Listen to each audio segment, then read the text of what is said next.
There is a feeling so common and yet so isolating that you are the only one struggling with the person living inside your own head. It's the sense that your mind is not your home, but a hostile environment. You sit down for a quiet moment and it immediately starts a frantic commentary, or maybe an old, familiar self-criticism. It throws up intrusive thoughts, replays mistakes, or insists that every future step is a catastrophe waiting to happen. It speaks with urgency, conviction, and often cruelty. And you think, if I am the owner of this mind, why is it constantly attacking me? This internal conflict is exhausting. We spend years trying to fix the mind, to shut it up, or to force it into positivity.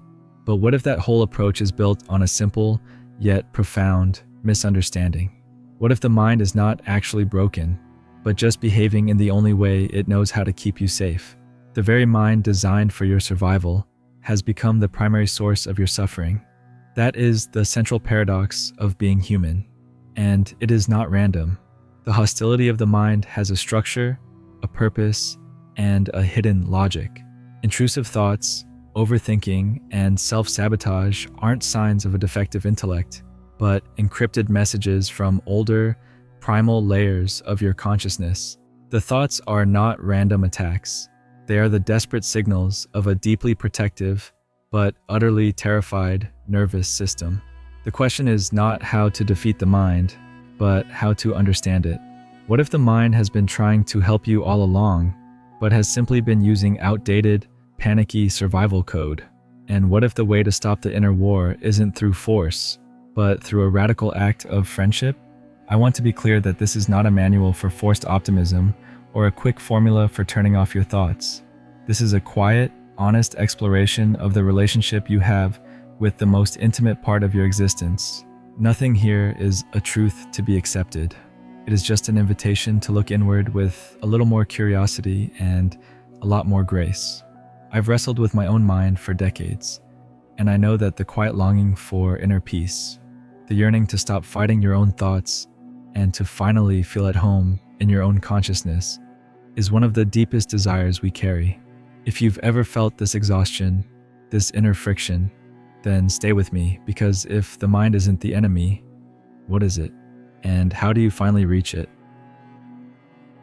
The first step in making peace is understanding the enemy. Except, when we turn the light of awareness onto the mind, what we see is not an enemy, but a frantic security guard who has been working triple shifts for decades. Neuroscience offers a grounded, non-judgmental way to look at this. Your mind, in its most ancient form, is built for one thing: survival. It operates with what we call a negativity bias. To put it simply, your brain is a world-class problem detector. It is far more sensitive to potential threats than to neutral or positive facts. If you had to choose between noticing the berry bush and noticing the sound of a rustling predator, your ancestors chose the predator. They lived, and they passed that hypervigilant coding onto you. That's why your mind fixates on what could go wrong. It's not malice. It's an over-indexing defense mechanism. When the nervous system perceives any kind of threat, whether it's a car crash, an impending deadline, or the subtle sting of social rejection, the mind flips into hypervigilance. It races through worst-case scenarios, rehearses old arguments, and throws up intrusive thoughts because it genuinely believes that if it can just solve the problem before it happens, you will be safe. It attacks you with criticism and fear because it believes that if it can make you anxious enough, you'll avoid the vulnerability that led to past pain. This is the hidden logic we need to understand. The hostility of the mind is not cruelty, it is loyalty. It's just a misplaced, exhausted loyalty. When we are young and our environment isn't safe or predictable, the mind learns quickly. It forms an inner critic based on the messages we received. Be perfect, don't trust, stay small, avoid failure. That critic isn't you. It's an outdated program trying to help by ensuring you never experience the pain of rejection or abandonment again.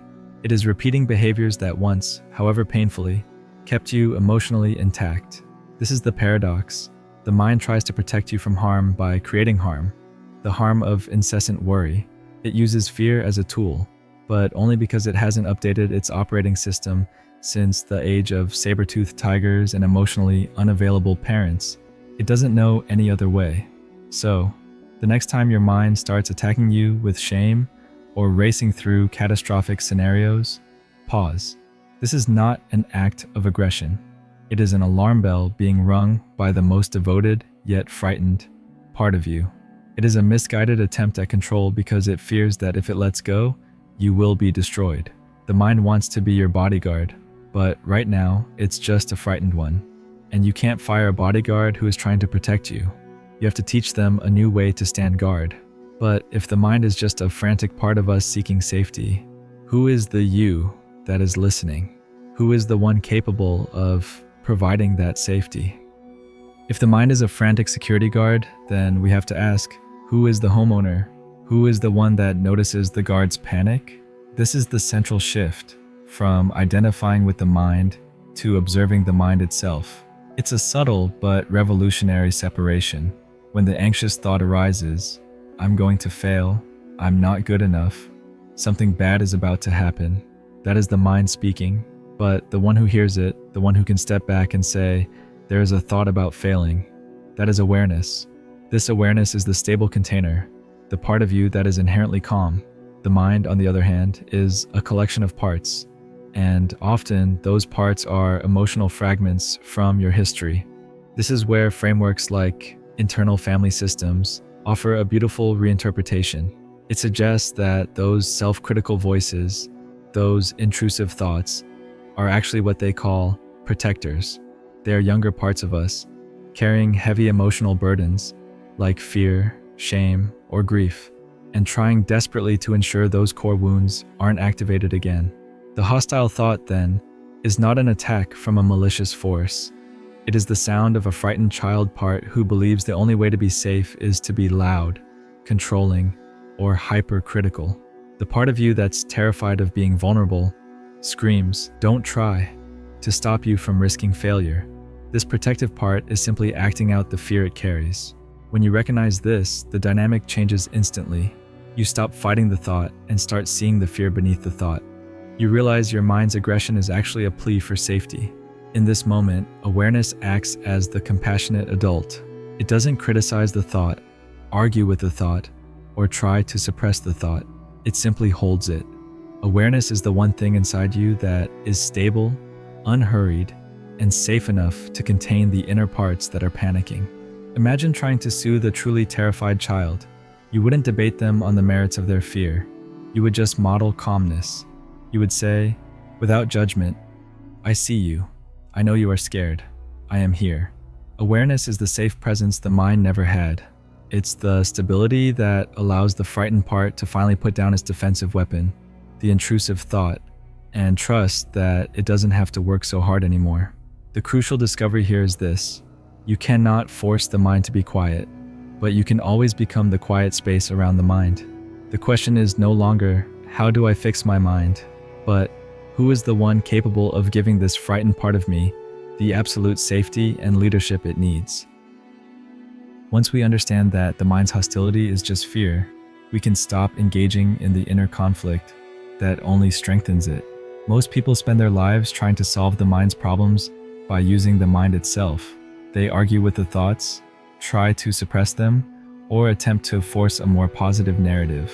But have you ever noticed that resisting a thought only gives it more power? It's like trying to quiet a frantic dog by shouting at it. This is the central illusion we must dismantle, the belief that control is the path to inner peace. It's not. Companionship is. The mind is not an opponent to be overpowered. It is a sensitive collaborator to be guided. And the guidance begins not with force, but with cognitive diffusion. This practice, drawn from modern psychology, teaches us that thoughts are not commands. They are simply events passing through awareness. They are the weather in the sky, not the sky itself. When an anxious thought arises, instead of treating it as a literal threat that demands immediate action, you can mentally add a simple prefix. I am noticing the thought. This tiny verbal shift creates space. It separates you, the stable observer, from the mind, the frantic content generator. The mind, being highly intelligent, begins to relax when it realizes its thoughts are being observed rather than obeyed. But true companionship requires more than just mental distancing. It requires modeling safety. This is where somatic awareness becomes essential. The thinking mind cannot soften until the nervous system feels safe. If your body is constantly keyed up, flooded with the stress hormones that signal threat, your mind will generate thoughts to match that physical feeling. Therefore, the work of befriending the mind often starts below the neck. It's about gently regulating the physical self through slow breathing, feeling your feet on the floor, or simply noticing the temperature of the air on your skin.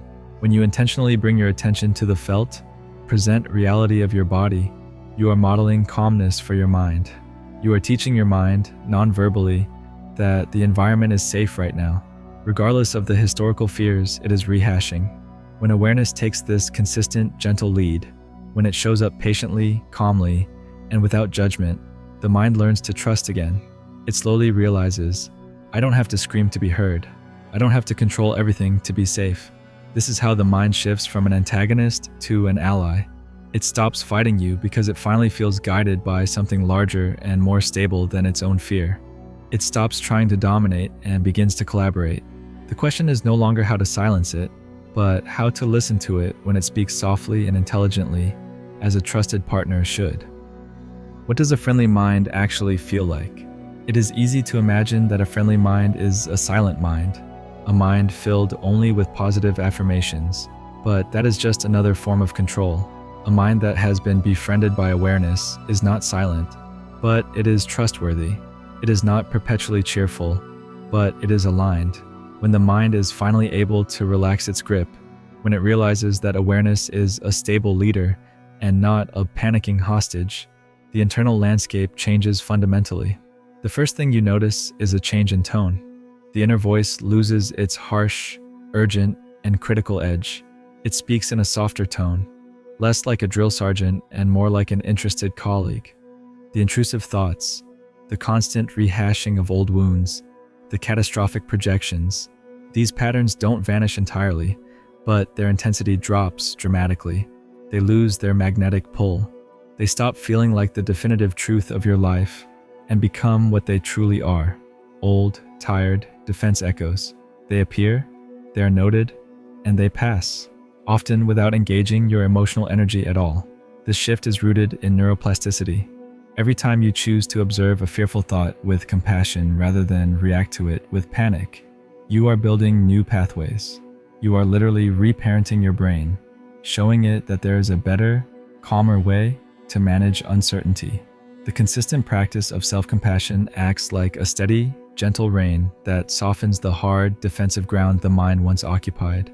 A friendly mind still thinks, it still plans, and it still raises red flags when appropriate. The difference is that it begins to use its incredible intelligence for true problem solving rather than generating perpetual internal conflict. It stops inventing problems just to feel important or to justify its own hypervigilance. It's like turning an incredibly powerful supercomputer, which had previously been running constant antivirus scans on phantom threats, and finally pointing it toward meaningful, creative work. It becomes an ally in your life, not an obstacle to it. This process is not about reaching an impossible state of bliss. It is about reaching a state of inner harmony, a quiet collaboration where awareness sets the pace and the mind follows, offering its formidable intellect and memory in service of your well-being, rather than out of fear. You realize the greatest freedom isn't found in escaping your mind, but in finally claiming leadership over it, with patience, clarity, and care. And if the mind can change this much, if the most persistent, aggressive force in your life can become a gentle, reliable companion, what does that say about the vast, untapped potential of the awareness beneath it? The journey to inner friendship doesn't end with a definitive answer or a final victory. It ends here, in a moment of soft, surprising stillness. The greatest realization isn't about what you changed in your mind, but what you changed in your relationship to it. The inner war wasn't won by fighting harder.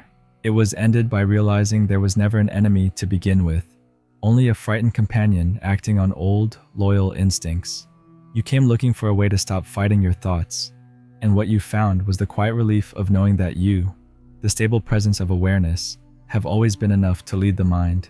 The mind is a powerful engine, built for purpose and function, capable of extraordinary depth and creativity. It is not meant to be left abandoned, running on fear and outdated programming. It is meant to walk alongside you, awareness, as an honored and guided companion. If you can leave this conversation holding just one feeling, let it be this: a quiet, tender recognition that your inner world is no longer dangerous territory. You can let go of the tension, unbrace your shoulders, and breathe into the newfound warmth of your own company. The transformation from inner chaos to collaboration changes everything. It changes how you speak to yourself, how you face the world, and how you understand the deep mystery of consciousness. And if your mind can evolve from an inner antagonist to your greatest friend, what is the next layer of being? The deeper intelligence beneath both the mind and the observer that is waiting for your attention. Thanks for watching.